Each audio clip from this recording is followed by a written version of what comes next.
Bueno, ahora sí, estamos grabando. Bueno, ahora hago como la presentación más oficial y siempre digo que estoy muy contento de poder continuar con este pequeño espacio que es el puente y hoy particularmente me alegra mucho tener como invitado al director Juan Micheli. Juan querido, ¿cómo estás? Bienvenido.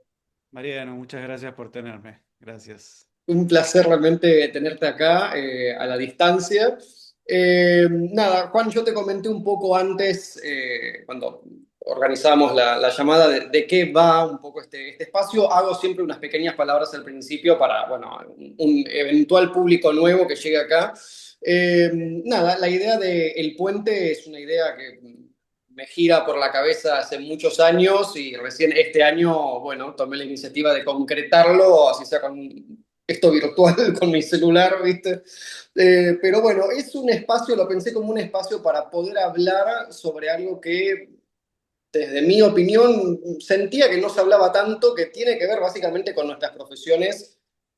Estoy más que nada entrevistando mucho, viste, charlando con mucho director y mucho directora. Ha habido algunos casos de Franco Pedemonte al piano, Daniel Cristóbal en composición, pero bueno, ante todo estoy con la dirección. Para hablar un poco de lo que es el ámbito profesional, digamos, y la formación en nuestras carreras, de las experiencias que uno recorre y frente a qué cosas uno se encuentra en ese camino.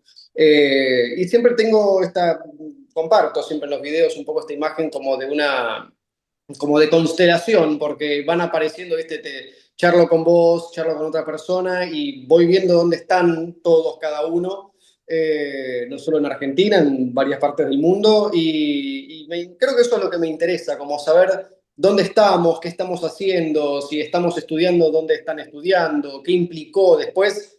Meterme más un poco en eso de, bueno, si está estudiando en tal lugar, qué implicó, qué implica estar estudiando ahí, cómo fue el proceso, etcétera. Hablar un poco de todas esas aristas.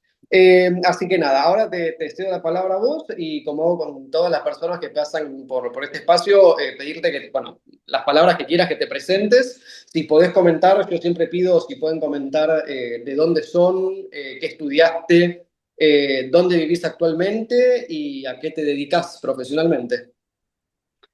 Bueno, Mariano, gracias por la introducción.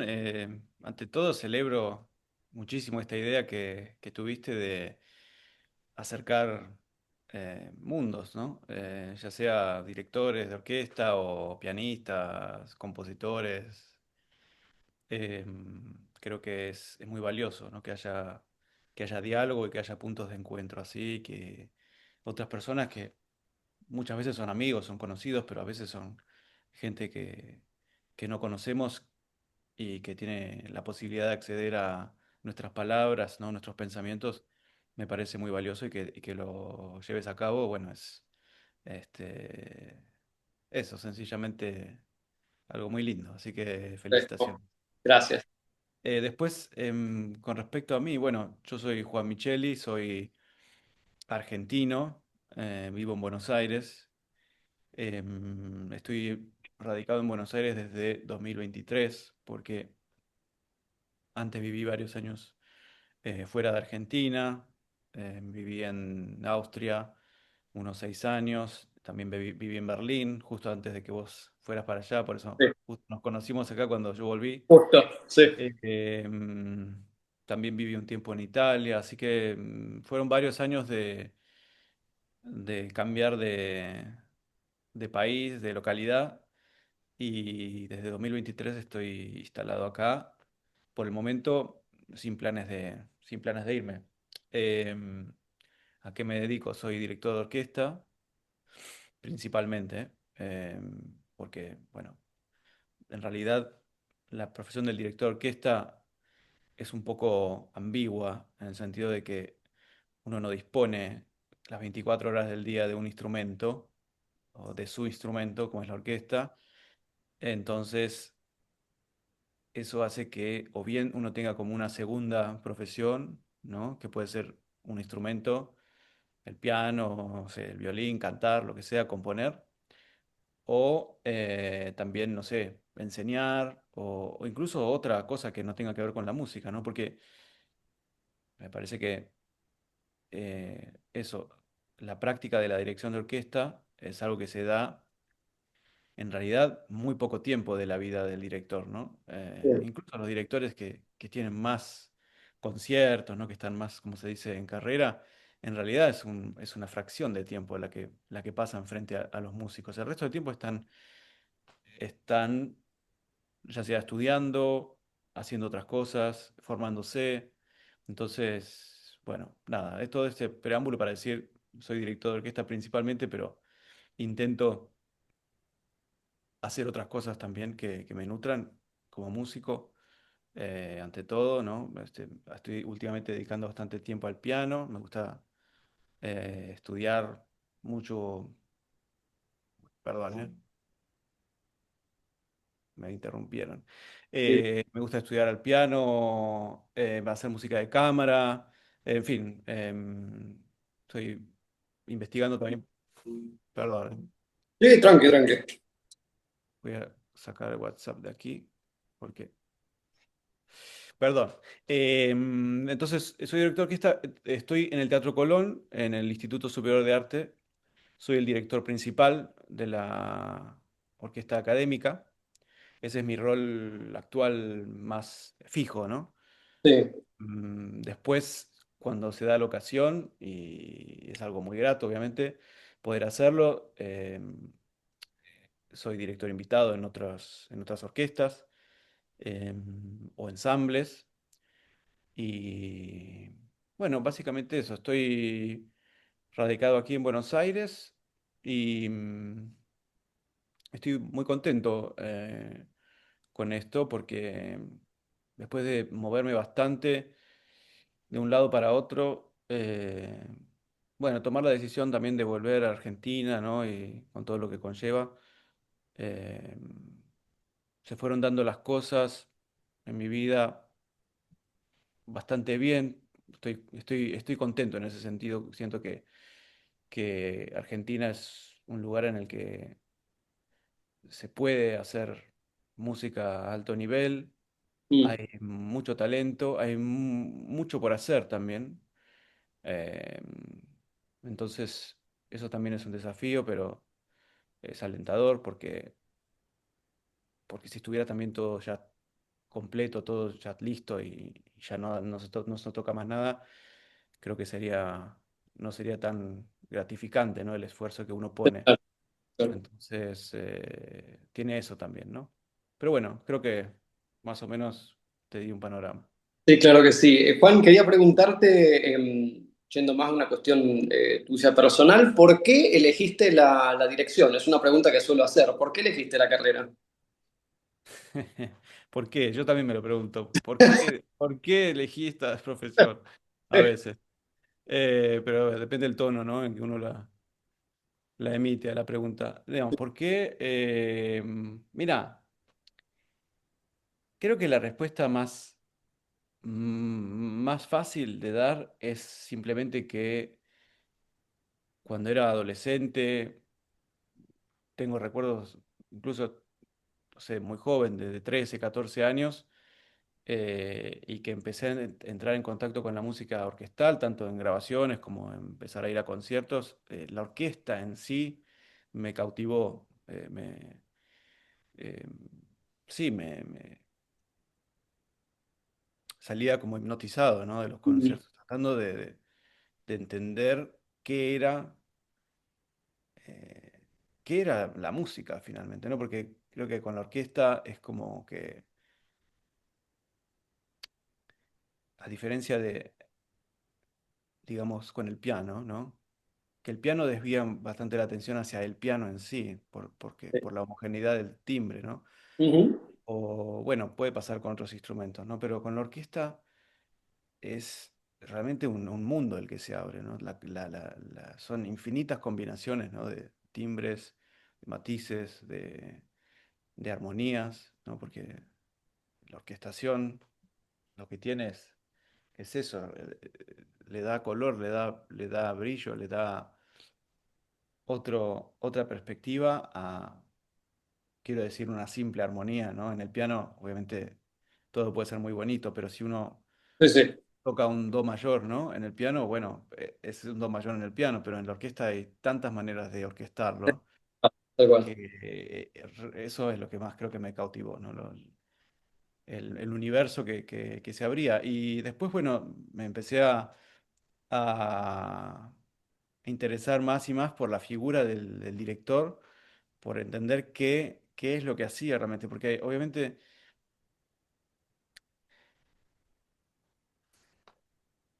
em, creo que el rol del director de orquesta es muy misterioso para el público general, ¿no?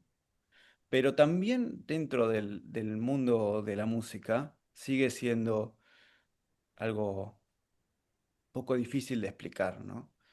Si bien los músicos, digamos, los músicos de orquesta, ¿no?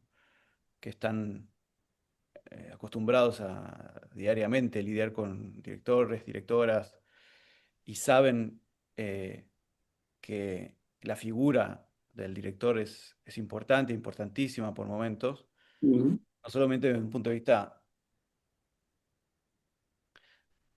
del funcionamiento Sí, sí.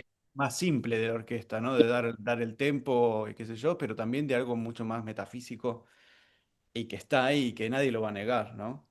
Pero incluso por eso, para ellos no es tan fácil decir qué es un director de orquesta, qué hace, es como que a veces cuesta definirlo. Y los directores de orquesta, hablando de su propia profesión, muchas veces se encuentran también en un callejón sin salida, ¿no? Sí. Porque uno quiere decir, bueno, sí, la figura del director que está es importante porque es la figura que imprime, ¿no? A la orquesta la interpretación de una obra, ¿no? La lectura. Ok, está bien, pero también hay una parte física, ¿no? Hay una parte muy activa, ¿no? En el hecho en sí de dirigir. Y la interpretación puede ser correcta o menos correcta o puede ser un poco caprichosa, pero es decir, a lo que voy es que quizás más importante que una idea de una interpretación es hacerlo, ¿no? Hacer la música. Entonces, si bien es, como digo, algo un poco metafísico y misterioso, cuando uno lo hace, realmente toma conciencia de que es algo muy físico, ¿no? Que es algo muy corporal, que es algo que se siente en el cuerpo y que tiene una influencia directa, ¿no? Sobre el sonido es decir, sobre las personas que emiten el sonido, ¿no? Digámoslo así. Porque son los músicos los que ceden su voluntad, ¿no? Eh, y se ponen al servicio de. En inglés, director de orquesta se dice conductor Mm, y, un colega al que quiero mucho, de cuando yo estudiaba en Viena, que es inglés, él tenía la idea, no sé si él lo tomó prestado de alguien, de que, porque conductor es como, bueno, como un conductor en español, de electricidad, ¿no? claro. Y en inglés es la misma palabra, y él la entendía así literalmente, ¿no? Como que no tenía un rol tan... Es decir, el director no es que tenía que tampoco imponer una visión ni nada, sino que ese era la figura que permitía que como que se cruzaran todos los caminos, ¿no? Todos los cables Sí, sí. convergieran, ¿no? Y Y, fluye la energía. y fluya la energía, exactamente, Claro. y pase de un sector a otro, ¿no? Entonces, pu- esa imagen siempre me quedó desde que me la comentó, y la veo como algo muy lindo, muy poético, porque muchas veces por el tamaño de las orquestas, no tiene que ser tampoco demasiado grande, pero ya una orquesta de cámara, desde el último atril de, digamos, primeros violines hasta el último atril de, si tenemos los segundos violines espejados a la derecha o los chelos, lo que sea, hay una gran distancia, ¿no? Y Sí. esas personas ni se ven, ni se oyen, ni se sienten. em, entonces es muy difícil hacer música así. Eh, es decir, es muy difícil remar para la misma dirección, ¿no? Eh, y el director o la directora lo que tiene que hacer ante todo es que, de alguna manera, como digo, misteriosa, ¿sí? Estas dos personas las personas que estén en los laterales sientan que están juntas, ¿no? Que están realmente haciendo lo mismo. Y creo que eso es uno de los de los aspectos más interesantes y más valiosos, me parece, de la figura de director de orquesta y es lo que supongo que a mí también me interesó mucho cuando eso, me acerqué más a la orquesta, como te digo, cuando era adolescente. Después, obviamente, con los años uno va entendiendo más de qué va la profesión hasta el día de hoy. Hoy, bueno, yo tengo 37 años, sigo aprendiendo todos los días que me paro enfrente de una orquesta, ya sea la orquesta académica o sea una orquesta profesional, sigo entendiendo mm, para qué se necesita al director de orquesta, ¿no? Y para qué no se necesita también. Y muchas veces uno se para en el podio con una serie de prejuicios o de preconceptos, ¿no? Sobre lo que uno tiene que hacer Sí, para ayudar a la orquesta, a los músicos a que suene mejor y no son requeridos. Y a veces al revés, uno piensa que hay cosas que son obvias, ¿no? claro, Son obvias para el director, pero no son nada obvias para los músicos que están sentados detrás de su atril con su parte, ¿no? Y que tienen que, que tocar a veces cosas muy difíciles, ¿sí? Y que tienen que poner toda su concentración en descifrar técnicamente, en traducir, ¿no? Técnicamente un pasaje que hace que no puedan estar pensando en casi nada más, ¿no? Entonces quizás el director ahí lo que puede hacer es ayudar y hacerles llegar un poco del claro. contexto, ¿sí? Para que, bueno, justamente para que funcione todo, ¿no? En fin, creo que eso es un poco... Dentro, sí, sí, pero me interesa. Y dentro de todo esto que decís, que bueno, tiene que ver un poco con, sí, justamente con lo que somos nosotros y lo que hacemos nosotros. ¿Qué es, qué es para vos, o qué fue para vos importante en tu desarrollo como director? ¿Qué cosas crees que a vos te aportaron o te siguen aportando el día de hoy? Digo, por fuera de, obviamente que después uno idealmente tiene que pararse y dirigir todo lo que pueda, ¿no? Frente a lo que sea, pero ¿hubo algo más, hubo otras cosas, otras experiencias que vos sentiste que te aportaron a tu formación y a tu desarrollo, a tu crecimiento como director o como músico en general? Por ejemplo, sos pianista, sentís que, no sé, de repente el contacto con el piano, de tocar el piano, te aportó algo como... Sí, creo que son varias cosas en realidad. Por un lado están las puramente musicales, Sí, ¿sí? Y llamémoslas así, que por ejemplo es eso, tocar el piano.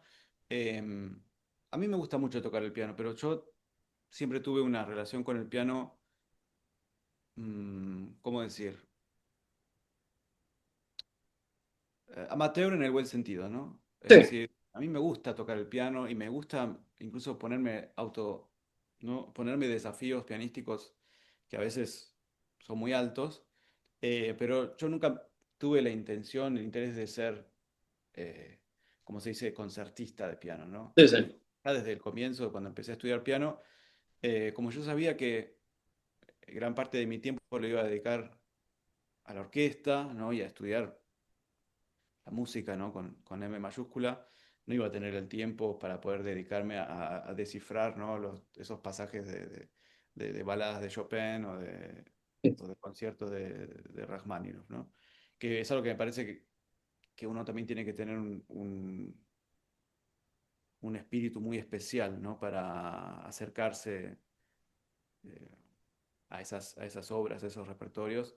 Em, y siempre, continuamente van apareciendo, ¿no? Siempre, o sea, mm, pianistas, cada generación despierta, ¿no? Muchos sí, ejemplos y es increíble porque surgen casi espontáneamente, ¿no? Entonces, pero el piano, lo que sí, es una herramienta, creo que muy valiosa para el director. A mí me fue muy valiosa, obviamente porque me ayudó a descifrar música orquestal más fácil, también a reducirla y a yo sentir que las tenía en las manos, ¿no?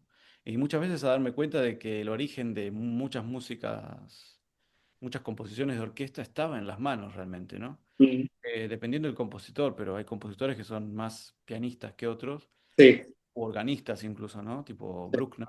ujú, uno se acerca a esa música y se da cuenta que en el origen de, e incluso de las armonías, ¿no? Y de los voicings, etcétera, está la forma de la mano, ¿no? Y eso es algo muy lindo de ver. Quizás un director que viene desde otro costado, ¿no? Viene de otro instrumento, violín o del canto o lo que sea, quizás obviamente puede llegar a interpretaciones muy buenas, ¿no? De su música, no sé, de Bruckner, pero quizás le falta esa experiencia, ¿no?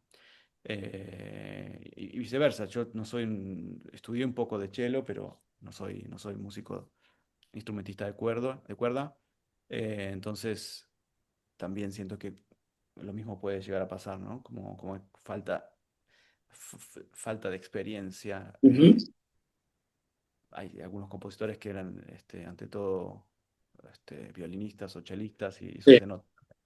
Pero bueno, el piano, y además el piano, eh, yo, como digo, me autoimpongo desafíos como pianista, me gusta hacer música de cámara, sea para hacerlo en concierto o no, pero o para estar tocando en mi casa con otros músicos, porque también me di cuenta de que eh, me hace desarrollar más mi empatía hacia los músicos, ¿no? Y no olvidarme que producir uno mismo el sonido, ¿sí? Ujú. Es algo que cuesta mucha energía, mucha dedicación, es algo muy difícil y puede ser muy frustrante, porque por más horas que uno le dedique al instrumento, hay siempre un margen de error, lamentablemente, porque Sí. esto es así, este mundo en el que vivimos es así, y creo que saber cómo convivir con la frustración y con lo posible hace que, por un lado, si uno está del lado del ejecutante, ¿no? Toque más tranquilo y más con mayor seguridad y sepa con más desapego también y sepa que los errores pueden ocurrir, uno Ujú. puede, uno puede o bien pifiar o descarrilar o no llegó con la articulación que uno quería y en fin, mientras más difícil es la música y también mientras más a uno le gusta lo que está tocando, ¿no? También mejor quiere hacerlo Sí, y claro. se entorpece un poco, ¿no? La, la ejecución. Pero como te digo, la empatía, porque entonces cuando yo dirijo, que no estoy yo produciendo las notas, Claro. estoy, o intento por lo menos pensar, wow, qué valioso, ¿no? Qué coraje, en el caso de la orquesta académica, ¿no? Qué coraje estos chicos que están desafiándose con Elgar o con Beethoven, ¿no? O con compositores que son ya históricamente por un lado, obviamente, su música es increíble, ¿no? Pero por otro lado, son muy difíciles de Sí, sí, tocar con bien. o viste, claro, sí, sí, sí. Entonces, eso, yo creo que si uno puede como director nunca dejar de hacer música, aunque sea en el living de su casa para amigos, pero creo que es algo valioso. Y después, qué me formó como director? Mira, eh, yo creo que, o por lo menos mi manera de dirigir, me di cuenta, es intentar descubrir en la música, que es por lo general muy abstracta, alguna, alguna imagen, ¿no? Que sirva como puente justamente, que lo conecte con nuestro entendimiento que es lingüístico, ¿no? O sea, nuestros pensamientos. Sí, sí. Siempre intentamos ponerlo en palabras, ¿no? Y la música en general se escapa a las palabras. La música en sí misma es abstracta, ¿no? Pero sabemos que esos sentimientos, ¿no? De los cuales la música es un vector, ¿no? Mm. Pueden ser traducidos. Y muchas veces esas imágenes sirven mucho para que los músicos, el director y los músicos estén en la misma página, ¿no? Estén sintiendo lo mismo. Em, entonces, para llegar a esas imágenes, esas ideas, hay que transitar, ¿no? Cada uno tiene su camino, ¿no? Pero bueno, no es solamente leer partituras, sino que también es leer literatura, estudiar historia, ver cine, digamos, empaparse un poco de todo, ¿no? Sobre todo de lo que está alrededor de la obra de arte, ¿no? Si uno piensa sobre todo en los clásicos, ¿no? Pero si uno va a hacer la séptima sinfonía de Beethoven, por lo menos yo nunca tendría un acercamiento, es como decir, de laboratorio sin ningún tipo de, como de hilo Claro, conductor con el pasado, con la historia, ¿no? Como diciendo, bueno, esta nota es esta, este ritmo es este, toquémoslo a ver cómo suena. Eso no me interesa hacer un trabajo casi arqueológico, ¿no? Intentar poner la obra en su contexto y tratar de empezar a evocar, ¿no? Todos los sentimientos que Beethoven le impregnó a la obra y que quedaron mágicamente, ¿no? Congelados en el tiempo, ¿no? En papel y tinta, y que sabemos que solamente con papel y tinta quizás no basta, hay que hacer un estudio un poco de campo, ¿no? Si uno puede, también tiene la oportunidad de viajar y ver dónde se estrenó una obra y ver un poco, ¿no? Cómo era, si está, si se conserva, o leer testimonios de cómo fue el estreno y qué estaba pasando en esa época y qué ideas estaban también, qué ideas estaban circulando en la filosofía y en la literatura. En fin, mi acercamiento como director es ese. Siempre que puedo lo hago. Obviamente que a veces no hay tiempo para obvio. no sé, de una semana a la otra hay que dirigir una sinfonía, bueno, también uno puede revolear, ¿no? La batuta y sacar adelante, ¿no? Un programa.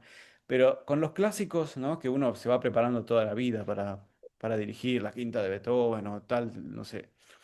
Entonces hay más tiempo y es como que uno puede ir todos los años metiéndose un poquito más, ¿no? Y investigando y entonces cuando llega la oportunidad de estrenar esa obra, porque finalmente es un estreno, ¿no? O sea, el otro día yo dirigí por primera vez las variaciones de Enigma, y para mí Sí, fue un estreno, pero no, obviamente, para mí, sí, privado.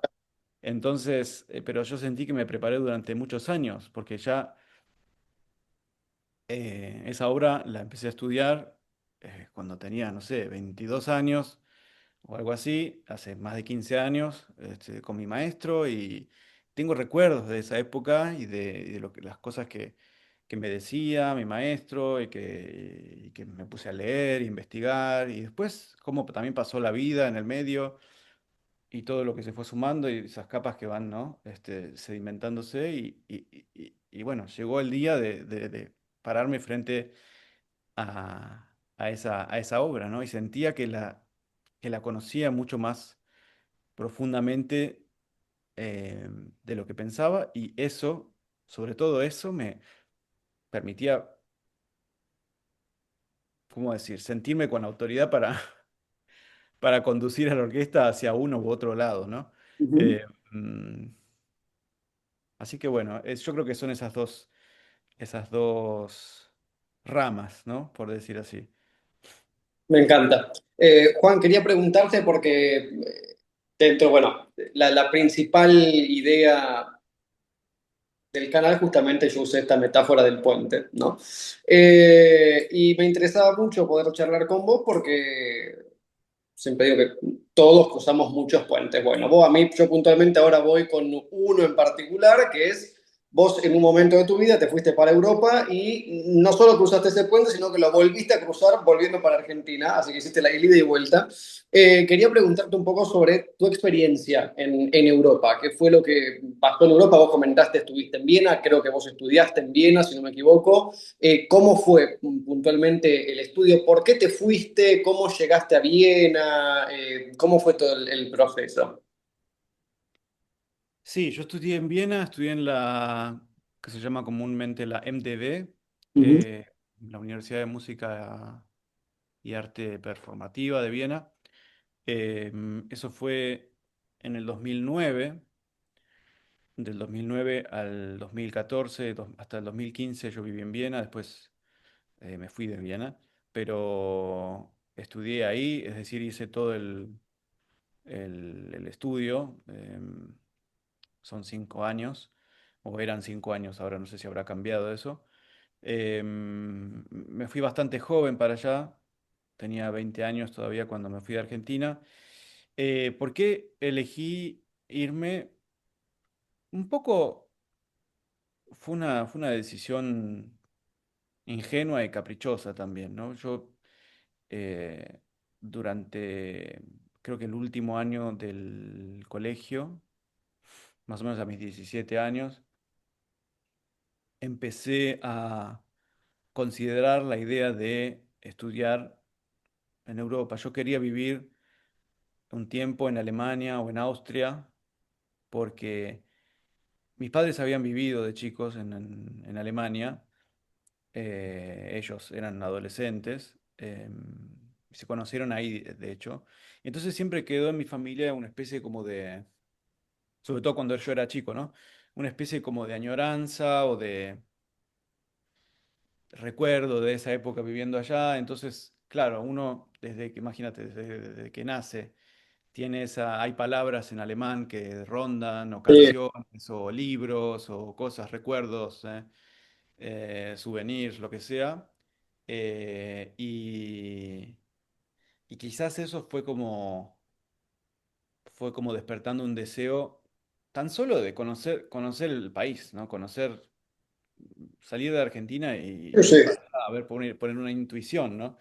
Entonces, para empezar eso, después cuando me empecé a meter mucho más seriamente en la música, me di cuenta de que mi afinidad espiritual era sobre todo con compositores de esa zona, ¿no? Desde Beethoven hasta Mahler, lo que sea. Entonces yo decía, bueno, tiene que haber algo ahí especial, ¿no? Para que de ahí brote esa música Ujú. que me, que me, que me gusta tanto, ¿no? Entonces se fue como.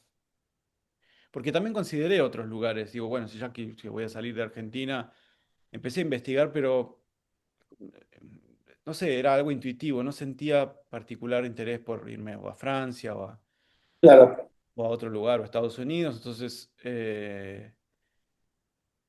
bueno,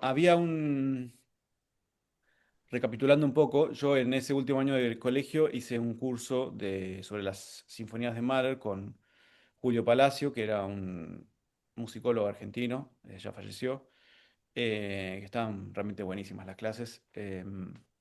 Eran, digamos, se concentraban quizás más en un aspecto psicológico y biográfico, ¿no? de Mahler, pero también se analizaban sus sinfonías con las partituras. Y Julio era muy amigo de un director de orquesta argentino que se llama Jorge Rotter, y me puso en contacto con él. Y yo entrevisté con Rotter y le pedí tomar algunas clases. Yo sabía que Rotter era profesor de dirección de orquesta y lo fue hasta hace muy pocos años, que ya se jubiló, en el Mozarteum en Salzburgo. Mira.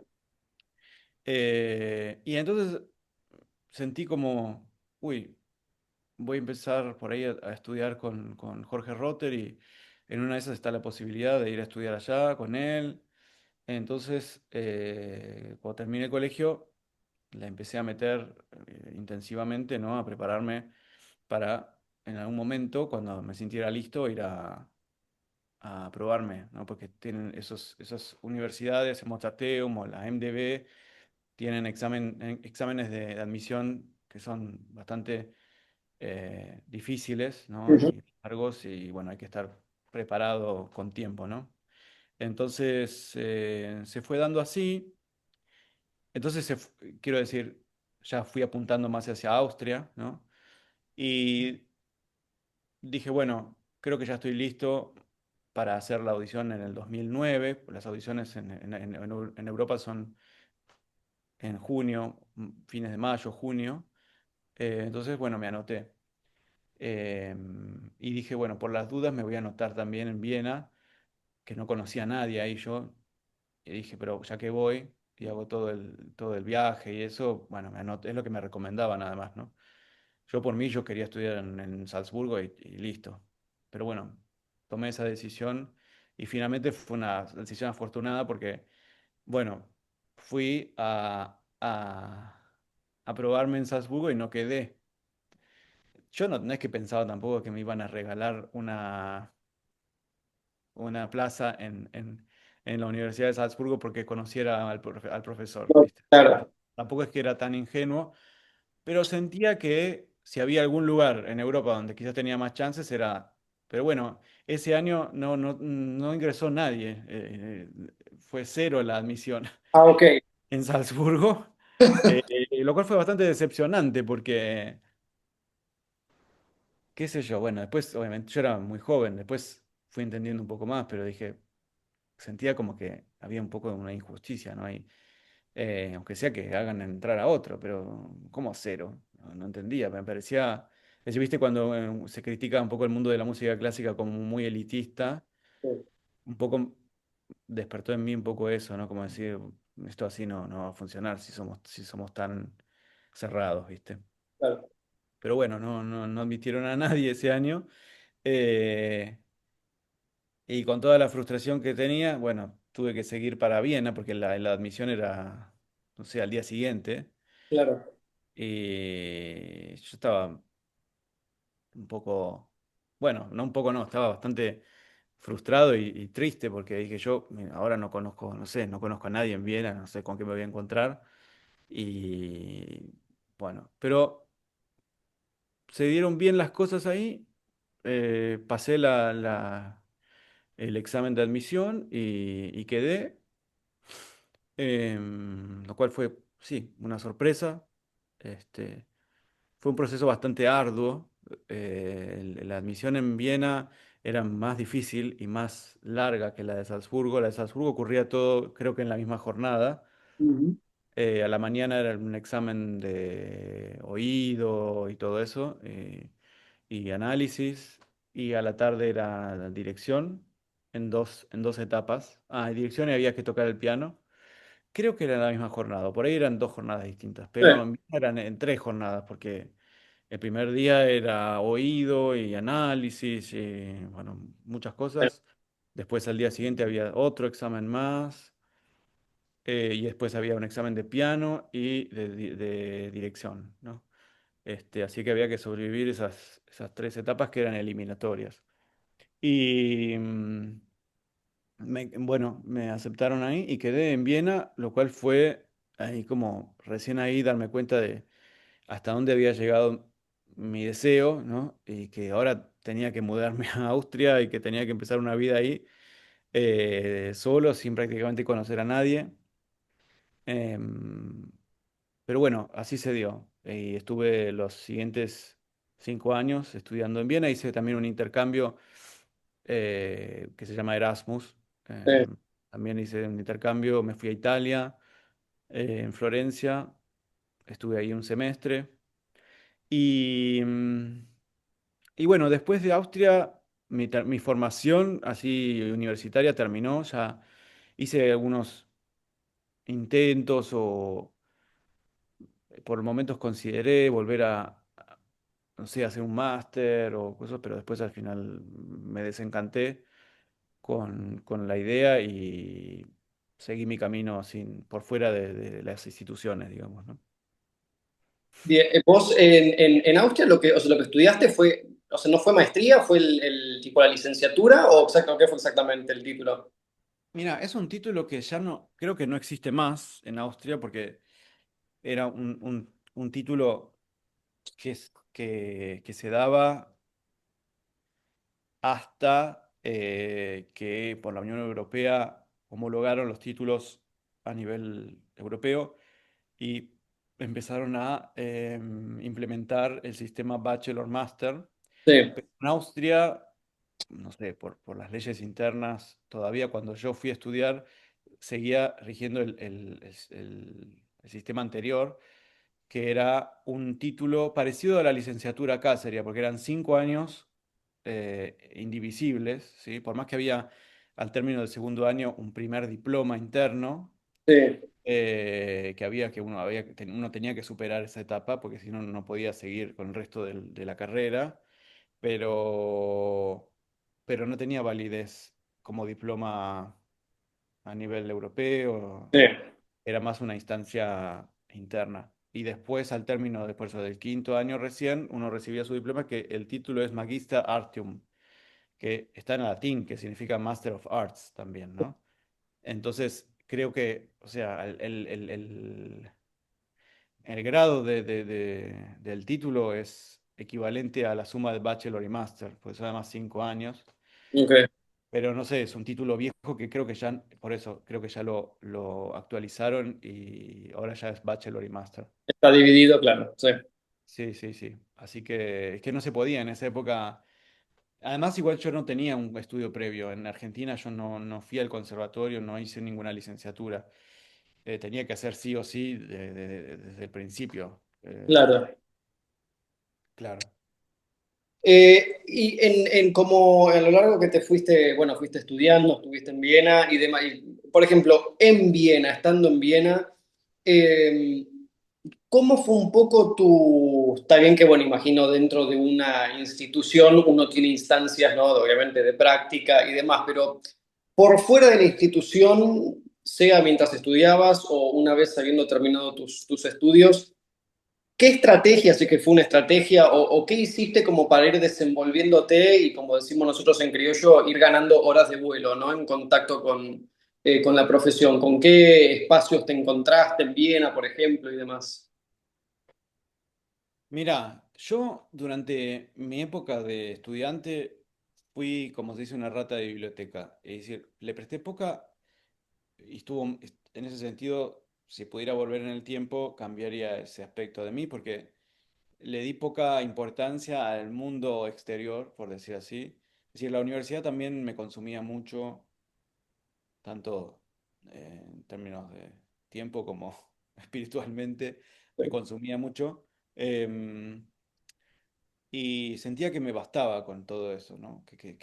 Bueno, después va a venir lo que tenga que venir, pero ahora tengo que concentrarme en pasar de las materias, en aprender estas obras, en estudiar. Realmente era mucha carga, porque en Viena el estudio de dirección de orquesta o dirección, en realidad empieza como dirección y después se especializa, ¿no? En orquesta, coro o ópera. Em,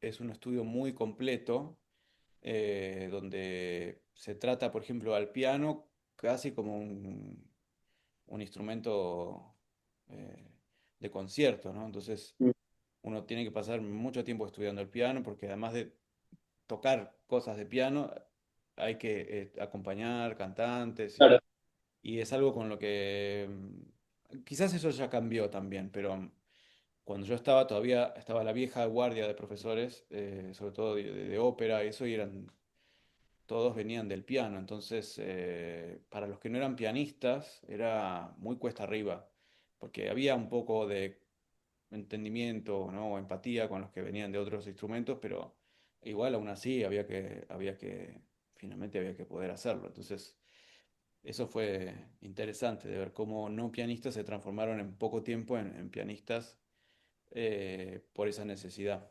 Entonces, bueno, uno podía pasarse todo el día estudiando.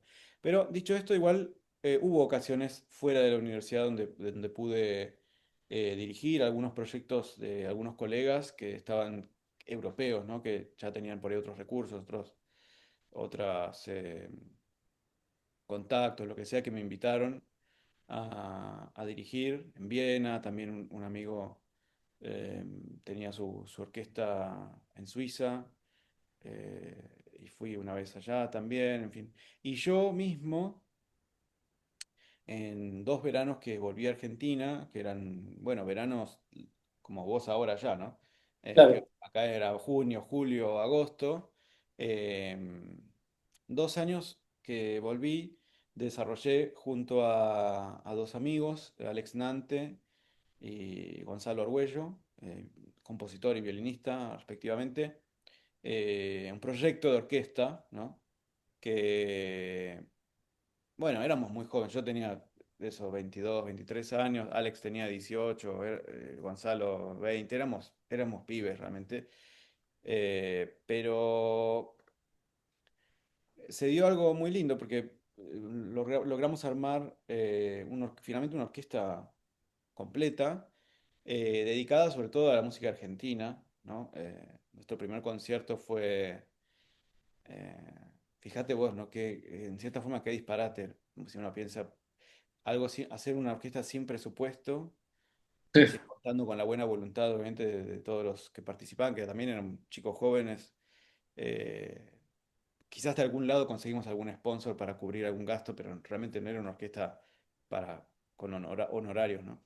Pero tenía tal fuerza de espíritu, ¿no? Que creo que eso se contagiaba ahí. Como te digo, nuestro primer concierto fue una obra de estreno de Alex Nante, eh, una obra de Francisco Krupfel, que es un compositor de música, sobre todo música electroacústica, que murió hace poco, un adagio para cuerdas era, y las variaciones concertantes de Alberto Ginastera. Qué lindo. Y la verdad que fue un muy lindo, lo hicimos dos veces. Fue un muy lindo concierto ese. Y funcionó, fue un poco estresante armarlo todo, porque imagínate, no teníamos ni atriles, entonces, bueno, empezar a entender cómo conseguir, dónde tuvimos que alquilar atriles, pero bueno, no sé, siempre al vernos tan jóvenes quizás, todos nos abrían la puerta y si podían hacernos un precio, nos hacían, es decir, había muy buena también voluntad de parte de la gente que eso tenía que alquilarnos algún instrumento o conseguirnos una sala donde tocar y todo eso, o donde ensayar. Entonces, eso lo hicimos un par de años. Y después también tocamos sinfonías de Beethoven, es decir, no es que éramos tan fanáticos, ¿no? Que solo íbamos a hacer música argentina. Pero bueno, creo que eso estuvo bueno porque ya, por más que yo estaba viviendo en Austria, em, me conectó un poco acá con la escena local y también creo que eso, como director, llevar a cabo un proyecto propio, sea una orquesta o sea un ensamble, es algo en lo que uno aprende mucho, porque uno querría que fuera todo, ¿no? Perfecto y que uno solo tenga que lidiar con la música y incluso con las personas, bueno, y Sí. medio de lejos, ¿no? Como bueno. Y no, al revés, ante todo es lidiar con las personas, no solamente con los músicos de carne y hueso, sino con los organizadores, con las personas que te tienen que abrir las puertas, que te tienen que hacer caso para llevar adelante una idea, ¿no? Que puede ser, tampoco es tan loca como idea, ¿no? Hacer una orquesta, pero requiere de un montón sí, qué sé yo, de voluntades y que si no están, no están, ¿no? Así que, pero bueno, como para decirte que, por un lado, mientras estaba allá, también tenía ganas de hacer cosas acá y las pude hacer, por suerte, eh, y eso me formó bastante. Eh, o sea, sirvió mucho como complemento a todo lo que estaba ya aprendiendo eh, en la universidad. Me encanta, me gustó mucho como esta reconexión con Argentina y con todo el espacio de allá. De hecho, ahora te quería preguntar justamente, vos lo mencionaste antes, pero bueno, ahora que estás nuevamente en Buenos Aires y estás como principal director de la académica del Teatro Colón, quería preguntarte por este espacio, ¿cómo es tu trabajo en este espacio? Cómo es la orquesta? ¿Cómo funciona? Mira, la orquesta académica es una orquesta peculiar porque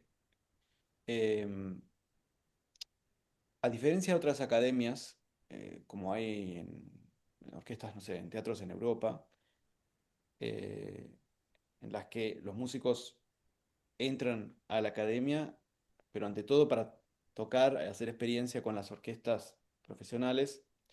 Esta es una orquesta que está dentro del Teatro Colón, pero es una orquesta en sí misma, ¿no? Es una orquesta juvenil, ¿no? Compuesta enteramente por estudiantes. Entonces, eso, uno pensaría por ahí, al estar en el Teatro Colón, bueno, los chicos están tocando con los cuerpos estables, ¿no? Filarmónica o estable, la orquesta estable, pero Pero no, no necesariamente. Muchas veces sí, muchas veces desde la Orquesta Filarmónica Estable, porque los maestros que dan clases en el Instituto Superior, este, sí, prácticamente todos son también maestros, profesores de las orquestas, van viendo el desarrollo Ujú. individual que van teniendo y muchas veces los convocan para, siempre se da la oportunidad, ¿no? de un contrato eventual para una ópera o para un concierto, en fin. Y eso es algo muy valioso para ellos. Pero en sí no, esos 2 años que están los alumnos de la orquesta académica forman parte de proyectos sinfónicos, o de ópera o de ballet. A veces algunos proyectos también especiales que son más de cámara, eh, pero donde los protagonistas son ellos 100%. Claro, Está buenísimo porque es una gran responsabilidad. O sea, el edificio es el mismo, el escenario es el mismo. No es que por ser estudiantes, bueno, todo es más chiquito, más... no, la exposición es la misma. claro, Entonces, es un baño de realidad así muy contundente, que creo que es, bueno, como te digo, son 2 años, a veces son tres, depende si hay una especialización para cada instrumento, ¿no? Este año hay varias especializaciones, estaría un año más, ¿no? Entonces, por ahí están 3 años. Y en esos 3 años los chicos tienen distintas clases de instrumento, de música de cámara, de historia, lo que sea, y las eh, sesiones de práctica orquestal que las hacen o conmigo, principalmente, si son para los conciertos sinfónicos, yo soy el director principal, entonces tengo más conciertos, pero hay otros directores invitados siempre. Eh, entonces forma parte del cursus, ¿no? Académico. sí, sí. Y bueno, tenemos nuestro abono, tenemos nuestros conciertos, son pagos, ¿no? Las entradas se venden, obviamente no al mismo precio que la filarmónica o la ópera, pero es decir, nos acerca a el mundo profesional, o sea, los acerca a los chicos, ¿no? Y eso, mi rol como director, ante todo, es ese, hacer que ellos vayan visualizándose como futuros profesionales de la música y con todo lo que eso conlleva, ¿no?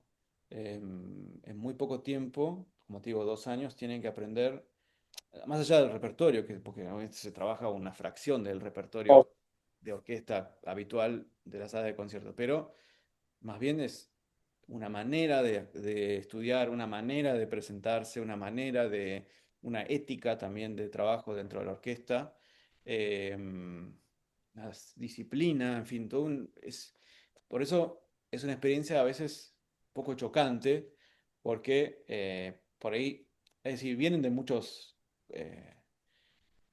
contextos distintos, ¿no? Nuestros alumnos, pero la gran mayoría, te diría, no tienen esa experiencia todavía, ¿no? Del ritmo vertiginoso, ¿no? De los teatros. claro, Y eso puede ser estresante al comienzo, pero también puede ser muy enriquecedor, porque eh, si no estuviera esa instancia, como lo es la orquesta académica, tendrían que pasar de el mundo completamente de afuera, ¿no? A ganar un concurso y estar en una orquesta sinfónica y aprender todo a las cachetadas, ¿no? Entonces, la orquesta académica es como una especie como de, de paso intermedio que los ayuda, me parece. claro. Te quería preguntar porque recién vos mencionabas esto y muy distinto en algún punto, pero bueno, me pareció como que el contexto en el que yo te conocí a vos hace ya unos años, no recuerdo cuándo fue esto, 2022 quizás, o el 23, no me acuerdo, pero 23, porque yo volví en el 23, sí, sí, sí. es cierto, en el 23 en marzo era temprano, me parece, hacía calor, me parece en Buenos Aires. Sí, Y bueno, fue en este curso, un curso de dirección de ópera que se organizó en Elisa. Creo que vos estabas ahí como organizador, si mal no recuerdo, y bueno, colaborando con el director a cargo. y bueno, siempre te tomabas un rato hacia al final de cada sesión, digamos, para algún comentario, una devolución o algo que nos hacías a quienes participábamos. Y bueno, y comentabas esto que vos en la orquesta estás como ayudando justamente a todos estos jóvenes a el camino profesional, no dentro de la orquesta y de todo lo que es la vida en la música. Te quería preguntar, volviendo un poco a los directores y particularmente pensando en los directores jóvenes que se están formando y demás, y con esto un poco voy cerrando el encuentro, pero ¿qué cosas bueno, yo siempre cierro en realidad pidiendo un consejo, ¿no? Por parte, en este caso, tuya, hacia esos jóvenes directores y directoras que quizás están comenzando su carrera o sus estudios. Un consejo, pero además, dentro de eso, si podés agregar, ¿frente a qué cosas crees que se tienen que enfrentar o parar, se tienen que parar frente en el mundo de hoy en relación a la dirección, en relación a la carrera en sí? ¿Qué cosas te parece que son como importantes para alguien que está comenzando su formación? Mira, yo creo que hoy en día también por el desarrollo no sé, las tecnologías, telecomunicaciones, lo que sea, eh, hay más gente interesada en la dirección de orquesta, en las orquestas en general, hay más gente joven que quiere ser director de orquesta. Tienen que, ante todo, saber una cosa, es una profesión rara porque no hay de dónde agarrarla como otras profesiones artísticas, ¿no? Que son más tangibles. Si volvamos al piano o al violín, uno lo tiene en la mano, ¿no? Hay muchos momentos en la carrera del director de orquesta donde uno se siente completamente mm, en falta, o sea, la identidad, ¿qué uno tiene que darse la identidad a sí mismo forzosamente a veces, porque por ahí no tiene acceso a una orquesta, no tiene tantos conciertos y uno siente que eso que no es real, ¿no? El camino que está persiguiendo. Entonces hay que saber lidiar con eso y que es algo por lo que pasamos todos y es algo que también creo que no deja de acompañarnos toda la vida, ¿no? Eh, Eso por un lado. Por otro lado, la formación musical es muy importante. Después hay poco tiempo para seguir aprendiendo cosas. Es decir, lo mejor que uno pueda formarse musicalmente al principio es mejor en su instrumento, pero ante todo, yo diría el oído. El estudio del oído lleva muchos años. Obviamente hay gente que tiene más facilidad que otra, más dotada, pero finalmente es un músculo que se entrena, ¿no? Como cualquier otro, y hay escuela para poder eh, sistemáticamente educar el oído y es la herramienta más importante para mí, para la dirección. Después, si uno tiene una gestualidad más clara, más bonita, lo que sea, no digo que sea secundario, pero si el oído no está, Ujú. es muy difícil porque es un ping-pong, ¿no? Cuando uno dirige, Sí. uno no impone a priori un sonido, sino que el sonido viene y uno lo modifica, ¿no? Ya sea en los ensayos, donde la modificación se da más, ¿no? Bueno, primero esto, ahora esto, ahora esto, ahora esto, o en el concierto mismo, donde uno tiene que reaccionar instantáneamente ante el sonido y trabajarlo, ecualizarlo. En fin, y también entender cómo funciona la música, ¿no? Las armonías. El oído lleva mucho tiempo para entrenarlo, pero me parece que es lo más importante. Y por último, yo creo que eh, lo más, eh, lo que puede distinguir a uno más en esta profesión es eh, quizás los conocimientos que uno adquiere también por fuera de la música, ¿sí? O junto a la música, y que de algún modo van formando una personalidad, sí, una persona especial, ¿no? Que haga que eventualmente, ¿no? Y ojalá las orquestas, los músicos quieran trabajar con uno, ¿no? Y que no sea, la razón no sea algo tan puntual y tan quizás banal, incluso como decir que marca bien el 3 o marca bien el 4 sino que, no sé, que es una persona profunda y que tiene ideas interesantes, ¿no? Y esas ideas de dónde surgen. Bueno, surgen de la experiencia, de las experiencias, no sé, desde leer un libro hasta vivir la vida, enamorarse, tener una novia o un novio, salir al mundo, qué sé yo, no encerrarse tampoco en su casa y pensar que está todo ¿no? en las cuatro paredes. Entonces, creo que un director completo es un poco eso, ¿no? O sea, por un lado, un muy buen músico, ¿no? Ante todo, creo que eso no se puede discutir. Alguien que tiene muy buen oído y que tiene una personalidad asentada, ¿no? Porque también uno, eh, cuando se para frente a los músicos, tiene que transmitir una cierta seguridad, un cierto como convicción, ¿no? De, de quién es uno, ¿no? A veces veo jóvenes directores o directoras, ¿no? Que todavía les falta, por decir así, un golpe de madurez y están queriendo como actuar por ahí un personaje, ¿no?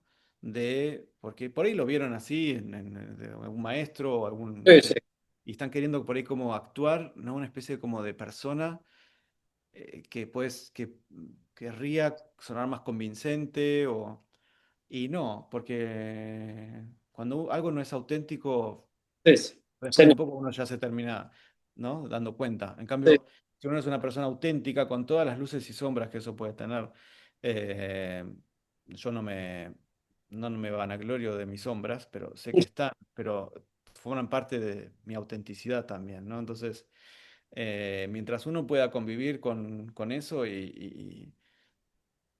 ¿no? Creo que eso es lo que eventualmente puede permitirle a uno ser llamado para dirigir y para poder, ¿no?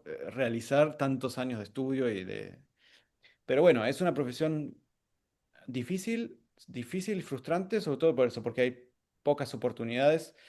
Las orquestas no se multiplicaron en los últimos 20 30 años como sí se multiplicaron los aspirantes a director o directora de orquesta, y entonces eso es simplemente un problema numérico. Lamentablemente, es así vivimos una especie de transición a otra época en la que ojalá habrá más recursos para más orquestas, porque creo que el interés está, sí. los músicos están, hay más músicos y muy buenos músicos, y sería una pena que por 50 años más tengamos que depender solo de las mismas instituciones que existen hace 100 años, ¿no? Entonces, cada nuevo proyecto de orquesta o ensamble, bienvenido sea. Sí. Me encanta. Juan, ha sido un placer enorme. Me encantó realmente todo lo que tuviste para compartir. A mí me gusta mucho escuchar. Yo tiro las preguntas, ¿viste? Pero después a mí me gusta mucho, mucho escuchar y que la gente cuente lo que tiene dentro. Así que te agradezco un montón realmente tu tiempo. Ahora yo dejo de grabar. Si querés, quédate que seguimos charlando un poquito. Pero nada, de mi parte, agradecerte un montón que hayas estado acá. Gracias a vos, Mariano. Espero haber sido no tan aburrido con las cosas que decía, pero bueno, No, es lo que me salió. Te no, agradezco. te agradezco un montón. Muchas gracias.